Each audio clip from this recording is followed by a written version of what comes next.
want to read, it was a 245-page judgment Judge Preska wrote. She said, contrary to Mr. Donziger's assertion that his conviction was, quote, preordained, the court finds him guilty on each count for one reason and one reason only. Mr. Donziger did that with which he is charged, period. So I don't know what she's referring to. Is she saying that you bribed a judge, even though there's no evidence of that, or that you did not hand over attorney-client privilege? No, so the charge that I bribed the judge, which again has been rejected by 28 judges, was in the underlying racketeering case.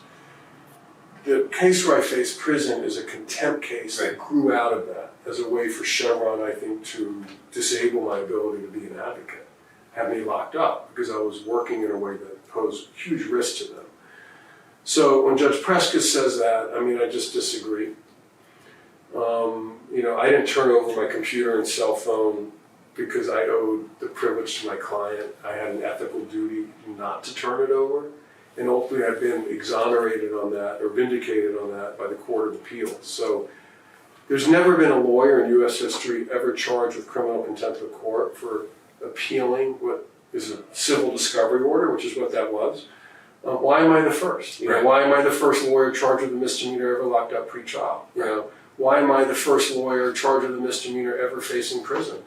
Why am I the first lawyer charged with civil racketeering by a private oil company denied a jury?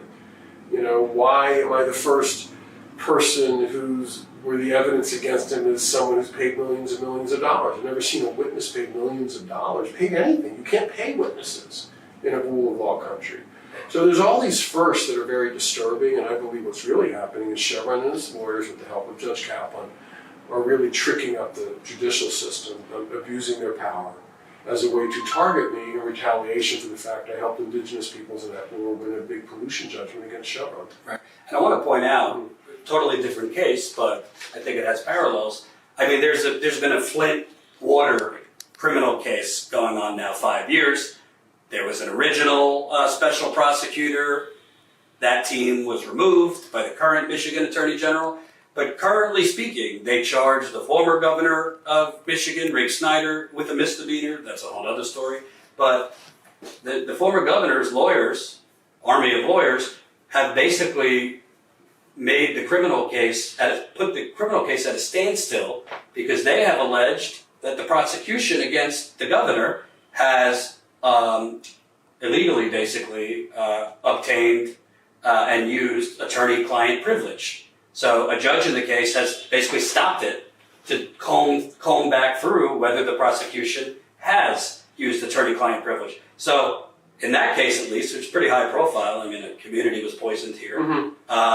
Attorney-client privilege is delaying and reviewing whether any attorney-client privilege was improperly released, is basically delaying the prosecution right now. But in your case, you said, no, I'm not going to hand over my attorney-client devices, communications, and somehow that became a misdemeanor. Well, I think the difference between the cases on that issue is I would assume the judge in Snyder's case is doing his or her job correctly and looking at it objectively, whereas I believe the judge in my case, Judge Kaplan, was really working directly with Chevron lawyers to facilitate a campaign by Chevron to demonize me and criminalize me.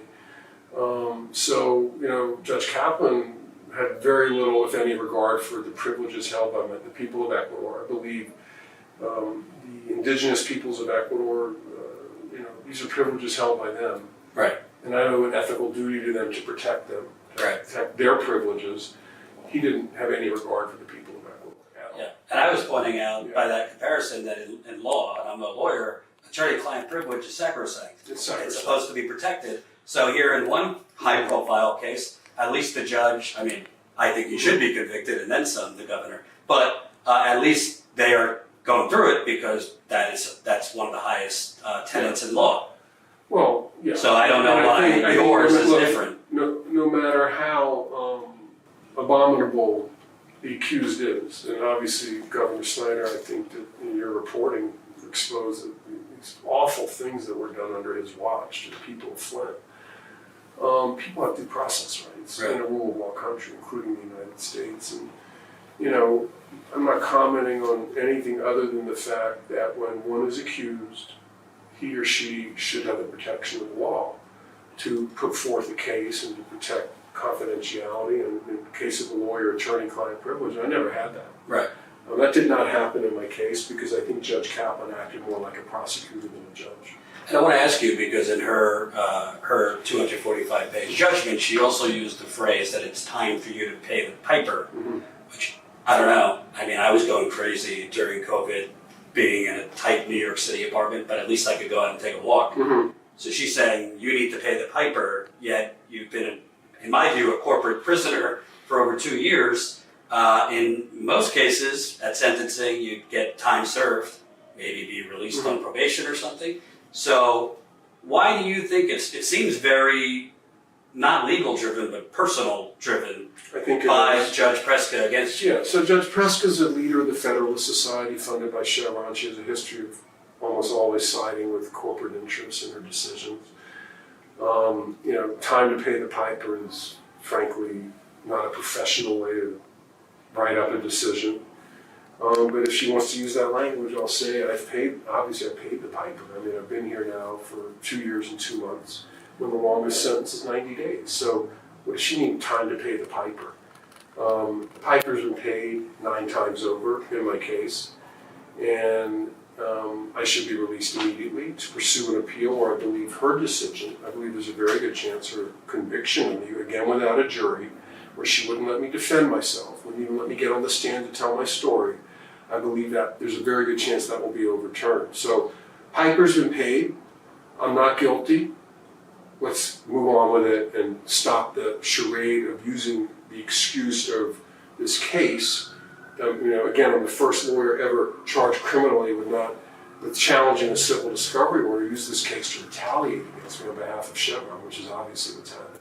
And 67 legal groups, 67 legal groups representing thousands of attorneys have urged her, coming up on October 1st, your sentencing, have urged her to let you go. And this comes, I mean, you've had, I believe, hundreds of laureates and others, I mean, long ago, not recently, but long ago, say you should be released. I mean, it just seems like a cacophony of the legal community has basically said what you're saying, yet nothing.